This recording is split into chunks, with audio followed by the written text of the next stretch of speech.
Hello everyone, once again welcome back to my channel CS Pathshala. Myself Chandra Chaudhary.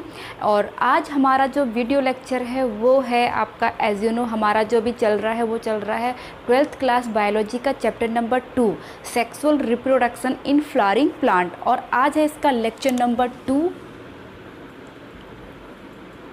और ये किस बारे में है, देखिए ये है आज हमारा प्री फर्टिलाइजेशन। ठीक है, जो आपके जो प्रोसेस है फ्लावरिंग प्लांट में सेक्सुअल रिप्रोडक्शन की, तो ये पहला स्टेप है आपका प्री फर्टिलाइजेशन। और इसका पहला इवेंट है पॉलन ग्रेन फॉर्मेशन। ठीक है, जैसे कि मैंने आपको बताया था फर्टिलाइजेशन से पहले की जो प्रोसेस गैमेट फॉर्मेशन होगा। जब तक गैमेट नहीं बनेंगे तो फर्टिलाइजेशन होगा ही नहीं। इसलिए हमें पहले आज की वीडियो में हम कवर करेंगे जो आपका पॉलन ग्रेन है। ठीक है, जो आपका मेल गैमेट जिससे बनता है, तो पॉलन ग्रेन का फॉर्मेशन कैसे होता है इसके बारे में हम जानेंगे। तो बने रहिए वीडियो के अंत तक, वीडियो बहुत ही ज़्यादा इंटरेस्टिंग होने वाला है। एंड अगर आप इस चैनल पर नए हैं तो please subscribe my channel that is CS Pathshala. And notification bell icon को प्रेस करना ना भूलिएगा। तो चलिए स्टार्ट करते हैं आज का वीडियो लेक्चर। तो सबसे पहले आपको यहाँ पर कुछ पॉइंट्स दिखाई दे रहे होंगे, ये बहुत ज़्यादा इम्पॉर्टेंट पॉइंट्स हैं। और टोटल आपको, जैसे कि मैंने स्टार्टिंग में भी बताया था, जो आपके वीडियो लेक्चर हैं वो पूरे के पूरे बेस्ड हैं NCERT बुक पर, क्योंकि वो आपकी बहुत ज़्यादा इंपॉर्टेंट है। भले आप बोर्ड के एग्जामिनेशन की तैयारी कर रहे हो या फर्दर कॉम्पिटिटिव एग्जामिनेशन की तैयारी कर रहे हो, तो आपको एक ही बुक पढ़नी है NCERT। उसी की लाइन बाय लाइन को ही मैं एक्सप्लेन करने की पूरी कोशिश कर रही हूँ। ओके, तो देखिए, इसलिए आप लोग कॉपी भी कर सकते हैं। तो देखिए, सबसे पहले कुछ पॉइंट्स मैं क्लियर कर दूँ। सबसे पहले यहाँ पर एक वर्ड लिखा है मैंने, एंड्रोसियम। ठीक है, एंड्रोसियम क्या है आपका? Whorl of stamen. और वर्ल का मतलब क्या होता है? गुच्छा। मीन्स स्टामेन्स का जो गुच्छा है represent the mail reproductive organ. Means जो मेल रिप्रोडक्टिव ऑर्गन है, वर्ल ऑफ स्टामेन है, उसे हम एंड्रोसियम के नाम से रिप्रेजेंट करते हैं। क्लियर हो गया। उसी तरह से सेकंड पॉइंट है आपका गाइनोसियम। ठीक है, gynoecium represent female reproductive organ. तो ये अनदर नेम है। जैसे हमने प्रीवियस वीडियो में सीखा था, जो मेल रिप्रोडक्टिव ऑर्गन है उसे हम स्टामेन कहते हैं, और जो फीमेल रिप्रोडक्टिव ऑर्गन है उसे हम कार्पेल या फिर पिस्टिल के नाम से भी जानते हैं। और यहाँ पर दो आपके टर्म्स और ऐड हो गए। Means whorl of stamen. Stamen तो क्या है आपका? Male reproductive organ. लेकिन वर्ल ऑफ स्टामेन जो है आपका, वो किस चीज़ को किसको रिप्रेजेंट करेगा? आपका एंड्रोसियम रिप्रेजेंट करता है इस चीज़ को। और उसी तरह से फीमेल रिप्रोडक्टिव ऑर्गन किसको रिप्रेजेंट करेगा? गायनोसियम को। क्लियर। तो चलिए, जैसा कि हमारा जो वीडियो लेक्चर है वो पूरा बेस्ड है पॉलन ग्रेन फॉर्मेशन में। तो पॉलन ग्रेन का फॉर्मेशन कहाँ होगा? ऑब्वियसली मेल रिप्रोडक्टिव ऑर्गन में ही उसका फॉर्मेशन होगा। तो मेल रिप्रोडक्टिव ऑर्गन क्या है? स्टामेन है। तो आपको यहाँ पर स्टामेन दिख रहा है, तो पहले हम इसके बारे में थोड़ा स्टडी कर लेते हैं, इसके स्ट्रक्चर को समझने की कोशिश करते हैं। तो जैसे कि मैंने बताया, ये है हमारा स्टामेन। ओके, स्टामेन के 2 पार्ट्स होते हैं। कल की वीडियो में ही मैंने बताया था। आपका जो ऊपर का पार्ट है इसे हम कहते हैं एंथर,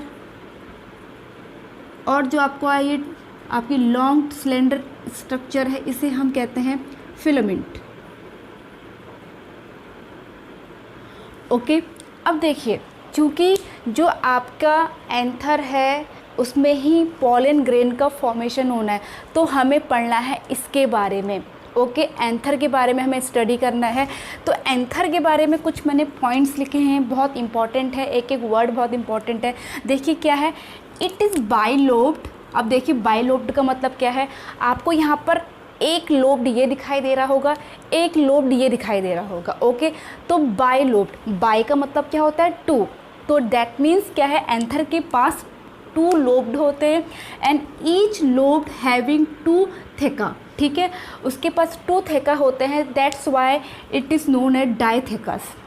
क्लियर हो गया। तो पहली बात है, इसके बाइलोब्ड हैं और ईच लोब के पास 2 थेका है, इस वजह से हमें डाइथेकस कहते हैं।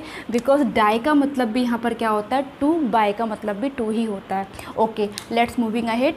हमारा सेकंड पॉइंट है, it is a 4 sided structure.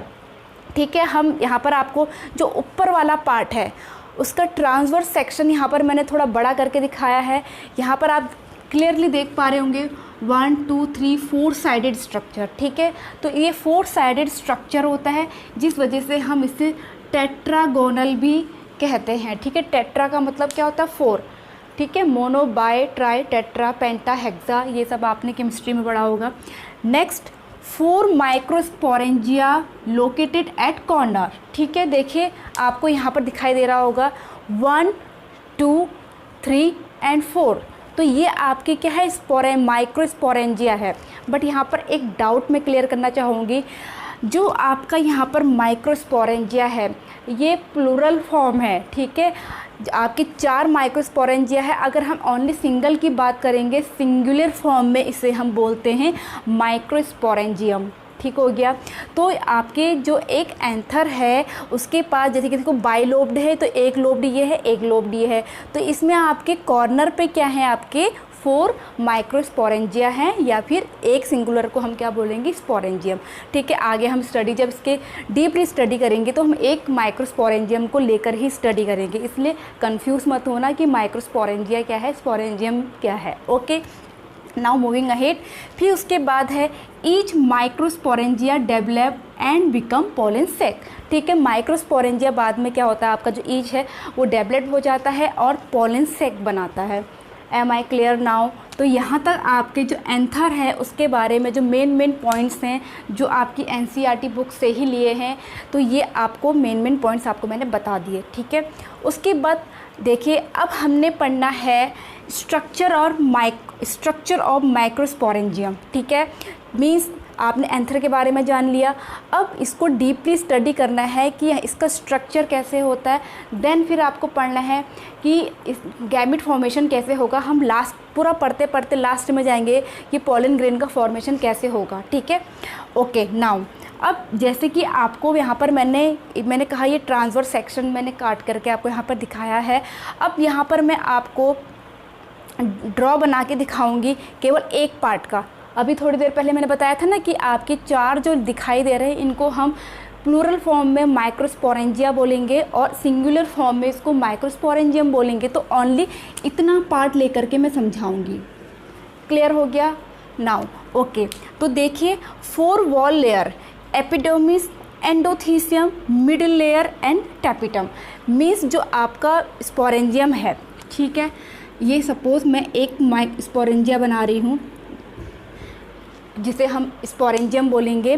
तो ये आपकी सबसे पहला जो मैंने पॉइंट लिखा है कि 4 वॉल लेयर होती है, जैसे कि मैंने यहाँ पर भी बताया था, it is a 4 sided structure, जिस वजह से हम इसे टेट्रागोनल कह रहे हैं। ओके, तो 4 वॉल लेयर, तो सबसे पहली लेयर क्या है? ओके, ये क्या है आपकी एपिडर्मिस, तो इसका नाम क्या है? Epidermis, epidermis. ओके, नाउ उसके बाद है एंडोथीसियम, ठीक है। इस लेयर के नीचे एक बड़ी बड़ी आपकी स्ट्रक्चर की लेयर होती हैं जिसे नाम दिया गया है एंडोथीसियम। ये है हमारा एंडोथीसियम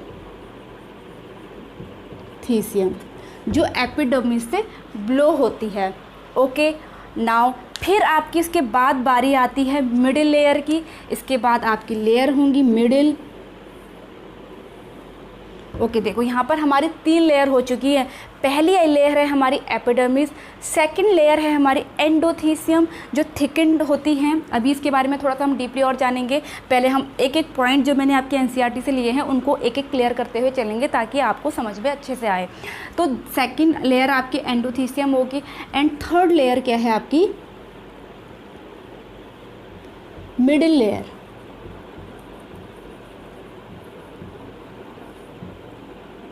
नाउ ओके, और देखिए अगर यहाँ पर इनका शेप पूछा जाए, जैसे कि देखो ये जो शेप है कैसा शेप है? सर्कुलर है, तो शेप अगर आता है तो सर्कुलर फेस आएगा, ठीक है, शेप सॉरी। फिर नेक्स्ट है हमने मिडिल लेयर बना ली, then tapetum. Okay, tapetum layer आती है इसके बाद। मैं एक लेयर ऐसी बना देती हूँ, सपोज इस टाइप से बना देती हूँ। ये क्या है आपका? टैपिटम।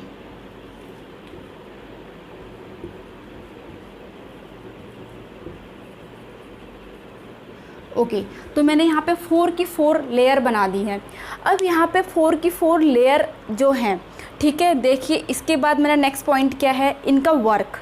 पहली बात तो मैंने जो पहला पॉइंट लिखा था कि ये लेयर होती हैं, तो ये लेयर हमने बना दी है, epidermis, endothecium, middle layer and last one is tapetum. Okay, now moving ahead to the second point, epi, endo and middle layer. मैंने यहाँ पे शॉर्ट में लिख दिया epidermis, endothecium and middle layer function as protection and help in dehiscence of anther to release the pollen. ठीक है, अब इन 3 layer का जो ये 3 लेयर हमने लिखी हैं, मीन्स आपकी epidermis, endothecium and middle layer, उसका वर्क होता है प्रोटेक्शन प्रोवाइड कराने का, और दूसरा ये आपकी डिहाइसेंस बनाती है, जिससे जो यहाँ पर पॉलन ग्रेन का फॉर्मेशन होगा वो यहाँ से यहाँ पर पहुँचे।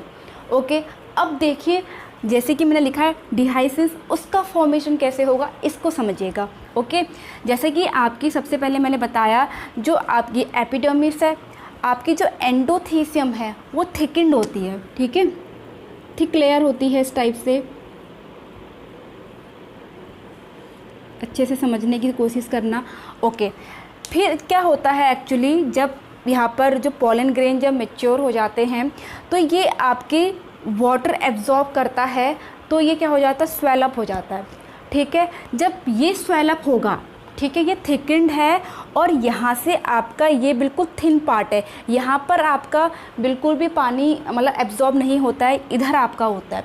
ठीक है, देखिए जब ये वाला पार्ट, नीचे वाला पार्ट आपका क्या होगा, एक्चुअली ज़्यादातर पार्ट क्या होता है इसका थिकन्ड होता है, ऊपर से ओनली थोड़ा सा पार्ट ही जो अपर वाला पार्ट है वही क्या रहता है आपका नहीं होता है। तो इतने पार्ट में जब मैं एक का बताऊं तो वो वाटर एब्जॉर्ब करता है, तो ये स्वेलअप हो जाता है। देखिए जब वो स्वेलअप होगा, ऑब्वियसली जो ऊपर वाला पार्ट है वो क्या हो जाएगा, बर्स्ट हो जाएगा। तो मीन्स यहाँ पर ये बर्स्ट हो गया, समझ में आ गया। अब जब ये बर्स्ट हो गया, इसने पानी एब्जॉर्ब किया है, अब इन द प्रेजेंस ऑफ सन ये क्या होगा, लूज़ वाटर करेगा। जब लूज़ वाटर करता है तो अगेन क्योंकि लूज़ वाटर करेगा तो श्रिंक होगा, श्रिंक होने से ये भी यहाँ पर बर्स्ट हो जाता है। तो इतना समझ में आ गया एंडोथीसियम कैसे बर्स्ट होगा। ओके, नाउ फिर मिडिल लेयर। मिडिल लेयर क्या होता है, एक्चुअली ग्रीन कलर का होता है और ये खाना बनाता है। ठीक है, ग्रीन कलर है तो मीन्स इसमें पिगमेंट है, और पिगमेंट क्या है आपका, एज यू नो क्लोरोफिल है, फोटोसिंथेसिस की प्रोसेस करेगा। तो यहाँ पर एक इसका काम खाना बनाने का होता है और वो खाना नीचे को पास कर देता है। तो खाना पास करने के बाद ये भी क्या हो जाती है, डीजनरेट हो जाती है, डिस्ट्रॉय हो जाती है, जिसकी वजह से ये भी क्या हो गया आपका यहाँ पर रास्ता बन गया है। ठीक है, उसके बाद नेक्स्ट आता है टेपिटम का। टेपिटम का जो वर्क है वो ओनली इसके बाद जो यहाँ पर पॉलिन बनते हैं उनको नरिशमेंट करने का काम होता है। ठीक है, और नरिश करने के बाद जब पॉलिन क्या हो जाते हैं आपके मतलब वो मैच्योर हो जाते हैं, तो ये भी क्या हो जाते हैं, डीजनरेट हो जाते हैं। तो यहाँ पर देखिए रास्ता बन गया, डिहाइसेंस बन गया। तो इस ढंग से हमारा डिहाइसेंस का फॉर्मेशन होगा। ये वर्ड भी बहुत इंपॉर्टेंट है, आपके एनसीईआरटी बुक का ही है। तो आई होप आपको समझ में आ गया होगा कि dehiscence of anther to release the pollen ये कैसे हेल्प करेगा। Okay, now moving ahead. I hope इतना आप लोगों को क्लियर हो गया होगा। यहाँ पे मैं फिर से बना देती हूँ। ओके, नाउ फिर हमारा जो नेक्स्ट पॉइंट है वो है tapetum nourishes the developing pollen grain. ये मैंने आपको बता ही दिया था कि जो टेपिटम है, जो मिडिल लेयर ने खाना बनाया था उसने पास किया टेपिटम को, टेपिटम ने भी पास किया। यहाँ जो इसके बाद का जो स्ट्रक्चर होगा वहाँ जो पॉलन ग्रेन है वो खाना उसको पास कर देता है, तो नरिश करता है किसको, डेवलपिंग पॉलन ग्रेन को। ओके, आई होप ये भी क्लियर हो गया होगा। अब नेक्स्ट पॉइंट है tapetum possesses dense cytoplasm and multi nucleus होता है ये। ठीक है, डेंस साइटोप्लाज्मा, साइटोप्लाज्मा सभी को मालूम होगा क्या होता है, सेल के आपके जो सेल जब मेडअप होती है आपकी प्लाज्मा मेम्ब्रेन, साइटोप्लाज्मा और बीच में आपका न्यूक्लियस होगा, तो डेंस इसमें साइटोप्लाज्मा पाया जाता है। एंड प्लस ये मल्टी न्यूक्लियस मैंने यहाँ पर लिखा हुआ है, मीन्स इसमें एक से ज़्यादा न्यूक्लियस पाए जाते हैं, इसलिए टेपिटम आपका मल्टी न्यूक्लियस होता है। एक एक पॉइंट आपको नोट करके रखना है। ठीक है, एंड लास्ट पॉइंट है sporogenous tissue occupy the centre of each microsporangium, ठीक है। जो ईच माइक्रोस्पोरेंजियम है 1 2 3 4, उसके सेंटर में आपके पाए जाते हैं स्पोरोजिनस टिश्यू। ये क्या है हमारे स्पोरोजिनस टिश्यू। तो ये था आपका स्ट्रक्चर ऑफ माइक्रोस्पोरेंजियम। फिर ये कैसे यहाँ पर फॉर्मेशन होगा, कैसे यहाँ पर पॉलन ग्रेन का फॉर्मेशन होगा, अब हम इसके बारे में जानेंगे। आई होप आपको इतना क्लियर हो गया होगा। Okay, now moving ahead. Now our next topic is microsporogenesis. But इससे पहले हमें एक चीज़ यहाँ पर जाननी बहुत ज़रूरी है। जैसे कि मैंने आपको बताया, जो आपका माइक्रोस्पोरेंजियम जो हमने अभी स्ट्रक्चर पढ़ा, इसमें आपकी 4 लेयर थी, epidermis, endothecium, middle layer and tapetum. तो यहाँ पर एक चीज़ जानना ज़रूरी है कि इनका फॉर्मेशन कैसे होता है। तो देखिए, जो आपका ये 3 लेयर हैं except epidermis, means endothecium, middle layer and tapetum, इसे इन जो 3 लेयर है इनका जो फॉर्मेशन होता है वो होता है आर्कीस्पोरियल सेल से। किससे होता है? आर्कीस्पोरियल सेल से। इसमें डिवीज़न पाया जाता है, आपका माइटोटिक डिवीज़न पाया जाता है। इस सेल में डिवीज़न होने से ही इन सारे जो लेयर हैं एंडोथीसियम, मिडिल लेयर, टैपिटम या आपके स्पोरोजिनस टिश्यू, इन सब का फॉर्मेशन होता है। और बट जो आपकी एपिडर्मिस है ये होती है नॉन आर्कीस्पोरियल, नॉन आर्कीस्पोरियल सेल। ओके, तो यहाँ पर ये 2 चीज़ बहुत इंपॉर्टेंट थी कि जो आपकी एपिडर्मिस है वो आपकी नॉन आर्कीस्पोरियल सेल्स है, और जो आपकी बाकी के 3 लेयर बची endothecium, middle layer and tapetum, ये आपकी आर्कीस्पोरियल सेल्स है। इसमें के डिवीज़न से ही इन तीनों लेयर का फॉर्मेशन होता है। Okay, now moving ahead. जैसे कि मैंने बताया, अब हमारा जो नेक्स्ट टॉपिक है वो है माइक्रोस्पोरेंजिनेसिस। अब देखिए, फर्स्ट ऑफ ऑल हम इसका मतलब समझेंगे। माइक्रोस्पोरोजेनेसिस का मतलब है फॉर्मेशन ऑफ माइक्रोस्पोर। तो इसका मीनिंग क्या है? Formation of microspore. और इन्हीं माइक्रोस्पोर से फॉर्मेशन होता है, डेवलप होते हैं पॉलन ग्रेन। ठीक है, अब कैसे? अब जब हम इन सब पॉइंट्स को क्लियर कर लेंगे तभी आपको अच्छे से क्लियर हो जाएगा। तो देखिए, first point is cells of sporogenous tissue undergo meiotic division. Okay, इससे पहले हमने जब स्ट्रक्चर ऑफ माइक्रोस्पोरेंजियम पढ़ा था, हमने पढ़ा था ना यहाँ पर, तो यहाँ पर हमने पढ़ा था जो आपकी ये है स्पोरोजिनस टिश्यू। ये है हमारे स्पोरोजिनस टिश्यू। टिश्यू का मतलब क्या होता है? Group of cell, as you know. तो ये आपकी स्पोरोजिनस टिश्यू है। तो जो स्पोरोजिनस टिश्यू के जो सेल्स हैं उनमें मियोटिक सेल डिवीज़न होता है। मियोटिक सेल डिवीज़न सभी को पता है कि एक पेरेंट सेल से 4 आपकी डॉटर सेल्स बनती हैं। So meiotic division to form microspore tetrads, तभी लिखा है टेट्रास, जहाँ पे वर्ड आया है तभी आया है। ओके, क्योंकि टेट्राड का मतलब क्या होता है? आपका टेट्राड्स का मतलब 4। तो आपके जो यहाँ पर स्पोरोजिनस टिश्यू हैं, क्योंकि जो सेल से मिलकर बने हैं, क्योंकि आपकी टिश्यू क्या होती है? Group of cell. तो जो ईच आपकी स्पोरोजिनस यहाँ पर सेल हैं, मीन्स अगर हम इसको एक एक सेल की बात करें तब इसको हम टिश्यू नहीं बोलेंगे, स्पोरोजिनस सेल बोलेंगे।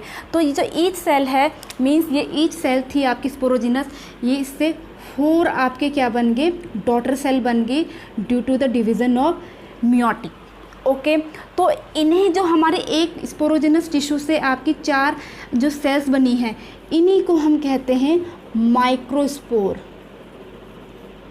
आई होप अब क्लियर हो गया होगा कि माइक्रोस्पोर का फॉर्मेशन कैसे होता है। अब देखिए, अब नेक्स्ट पॉइंट क्या है? ठीक है, इनको भी हम समझने की कोशिश करेंगे। Each cell of sporogenous tissue is pollen mother cell. ठीक है, जो आपकी स्पोरोजिनस टिश्यू की जो ईच सेल है, जो कहाँ जाती है? आपकी मियोटिक डिवीज़न में जाती। तो ईच सेल को हम, जो मैंने यहाँ पर एक सेल का लेकर एग्जांपल आपको बताया, ईच सेल को हम क्या बोलते हैं? आपकी पॉलन मदर सेल, जिसे हम शॉर्ट में PMCB कहते हैं। आपकी NCERT बुक में ये दिया हुआ है। तो ये क्या है? एक PMC। ओके, बट यहाँ पर एक चीज़ और, इसे हम MMC भी कहते हैं, माइक्रोस्पोर मदर सेल के नाम से भी जानते हैं और पोलन मदर सेल्स के नाम से भी जानते हैं, दोनों एक ही चीज़ हैं। क्लियर हो गया। तो पोलन मदर सेल क्या है आपकी, जिससे स्पोरोजिनस टिश्यू की जो ईच सेल है जो मियोटिक डिवीज़न में जाती है, देन उससे माइक्रोस्पोर का फॉर्मेशन होता है। वो टेट्राड्स में होता है कि एक सेल से 4 माइक्रोस्पोर बनेंगे। तो टिश्यू है तो बहुत सारे माइक्रोस्पोर बनेंगे और इन्हीं माइक्रोस्पोर से मैंने अभी बताया था पोलन ग्रेन का फॉर्मेशन होता है, तो बहुत सारे पोलन ग्रेन बनते हैं। और प्रीवियस वीडियो में मैंने ये बताया था कि जो आपका फीमेल गैमेट होता है उसके कंपैरिजन में जो मेल गैमेट होते हैं वो ज़्यादा मात्रा में उसका फॉर्मेशन होता है, तो हमने यहाँ पर भी देख लिया। ओके, नेक्स्ट पॉइंट हमारा है, देखिए, क्योंकि अब देखिए हमारा यहाँ पर माइक्रोस्पोर मीन्स माइक्रोस्पोरोजेनेसिस हो गया है, माइक्रोस्पोर यहाँ पे बन गए हैं और जिनसे बन रहे हैं उन्हें हम PMC कह रहे हैं, पोलन मदर सेल, या फिर MMC माइक्रोस्पोर मदर सेल्स के नेम से भी जानते हैं। तो नेक्स्ट पॉइंट क्या है, देखिए अब इन्हीं माइक्रोस्पोर का फॉर्मेशन के उससे किसका फॉर्मेशन होगा, पोलन ग्रेन का। ओके, अब वो कैसे होगा, देखो पोलन ग्रेन का formation, as anther mature and dehydrate. जब आपका एंथर, ठीक है, ये एंथर है, जब मैच्योर हो जाता है, डिहाइड्रेट होने लगता है, the microspore dissociate from each other. देखिए यहाँ पे डिसोसिएट ईच अदर इसलिए लिखा है क्योंकि यहाँ पर देखो बहुत सारी सेल्स हैं और उनमें जब डिवीज़न होता है, आपका मियोटिक डिवीज़न होता है, एक सेल से आपकी कितनी बन रही है, 4 बन रही हैं, तो वो क्लस्टर फॉर्म में होती हैं, ठीक है। और जब ये क्या होता है, डिहाइड्रेट होता है आपका एंथर और आपका मैच्योर होता है, तो आपके माइक्रोस्पोर क्या हो जाते हैं, आपके डिसोसिएट होने लगते हैं और डेवलप्ड इनटू पोलन ग्रेन, और वो पोलन ग्रेन का फॉर्मेशन करते हैं। तो आई होप आपको पोलन ग्रेन का फॉर्मेशन कैसे होता है ये अब अच्छे से क्लियर हो गया होगा। Okay, perfect. नाउ अब देखिए क्या है, पोलन ग्रेन के अंदर पोलन पाए जाते हैं, ये सभी को पता है। अब वो पोलन का फॉर्मेशन कैसे होता है इसको भी थोड़ा सा हम जान लेते हैं। देखिए, इट इज़ द प्रोसेस, माइक्रोगैमेटोजेनेसिस कहते हैं एक्चुअली, जैसे कि मैंने बताया फॉर्मेशन ऑफ माइक्रोस्कोप, यहाँ पर क्या आएगा आपका फॉर्मेशन ऑफ मेल गैमेट। तो आपका माइक्रोगैमेटोजेनेसिस का मतलब क्या हुआ, फॉर्मेशन ऑफ मेल गैमेट। ठीक है, इसे भी हम जल्दी से कवर कर लेते हैं, क्या है ये। It is the process in plant reproduction where a microgametophyte develops in a pollen grain to the 3 celled stage of its development. देखिए, ये जो पोलन ग्रेन बना है इसमें आगे को और डेवलपमेंट होता है, इसके बाद उसमें 3 सेल स्टेज आती है डेवलपमेंट की, उसी से इसका फॉर्मेशन होता है, किसका, मेल गैमेट का। अब वो कैसे होता है, देखिए, microspore cells undergo mitosis and form a tube cell and generative cells. ठीक है, यहाँ पर जैसे अभी हमने बात की थी कि माइक्रोस्पोर से क्या बनते हैं, पोलन ग्रेन बनते हैं। ठीक है, तो ये जो माइक्रोस्पोर है, क्योंकि यहाँ पर जब वो डिसोसिएट होते हैं तो पोलन ग्रेन बना रहे हैं, तो वो माइक्रोस्पोर ही यहाँ पर क्या होते हैं, उसमें माइटोसिस सेल डिवीज़न हो रहा है। अब माइटोसिस सेल डिवीज़न क्या होता है, जिसमें एक पेरेंट सेल से 2 डॉटर सेल बनती हैं। तो देखिए यहाँ पर इससे क्या बन गया, या फिर पोलन ग्रेन की हम बात करें तो यहाँ पर इसमें एक सेल थी, पोलन है, उससे ही 2 सेल बन गई। ठीक है, अब 2 सेल जब बनी, देखिए देन क्या होगा, फिर तो पहला एक जो स्ट्रक्चर बना उसे हम ट्यूब सेल कहेंगे, एक को हमने नाम दे दिया ट्यूब सेल,